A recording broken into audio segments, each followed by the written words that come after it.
ప్రతి ఒక్కరూ యోగాను జీవితంలో భాగం చేసుకోవాలని ఎమ్మెల్యే వేమిరెడ్డి ప్రశాంతిరెడ్డి అన్నారు.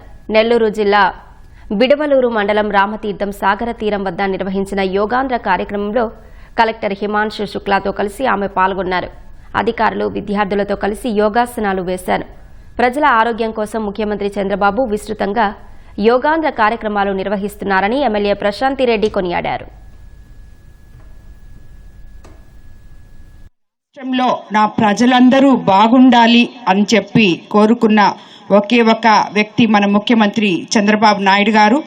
ఆయన కోరిక మేరకు మొత్తం యోగాంధ్ర అని ప్రతి దగ్గర కూడా వచ్చిన వాళ్ళు ప్రాక్టీస్ చేసే విధంగా కాకుండా అలవాటు లేని వాళ్ళని కూడా ఈ యోగాంధ్ర కార్యక్రమంలో భాగస్థులుగా చేసి వాళ్ళ జీవన ప్రమాణాలని పెంచాలనే విధంగా ముందుకెళ్తున్న మన ముఖ్యమంత్రి చంద్రబాబు నాయుడు గారికి ముందుగా మనం అందరము కూడా ఆంధ్ర రాష్ట్ర ప్రజలం అందరము కూడా ధన్యవాదాలు తెలుపుకోవాలి. ఇటువంటి మన ఆరోగ్యం గురించి ఆయన ఆలోచించి ఇటువంటి ప్రోగ్రామ్స్ పెడుతున్నందుకు ప్రతిరోజు ఇంట్లో ఒక అరగంట సేపు మీరు చేస్తే మిమ్మల్ని చూసి పిల్లలు చేస్తారు, అనారోగ్య సమస్యలు తీరిపోతాయి. అలాగే అన్నిటికన్నా ముందు మనం ఒక 5 నిమిషాలు 10 నిమిషాలు మెడిటేషన్ చేస్తే మన ఆలోచనలన్నీ సక్రమమైన మార్గంలో ఉంటాయని చెప్పి ఎప్పుడు కూడా నెగిటివ్ థాట్స్ అన్ని తీసేసి పాజిటివ్ని పెంపొందించుకోవచ్చు అనే విధంగా ఈ మెడిటేషన్ అంతా కూడా జరుగుతుంది. కాబట్టి ఈ యోగా మెడిటేషన్ ఇటువంటివన్నీ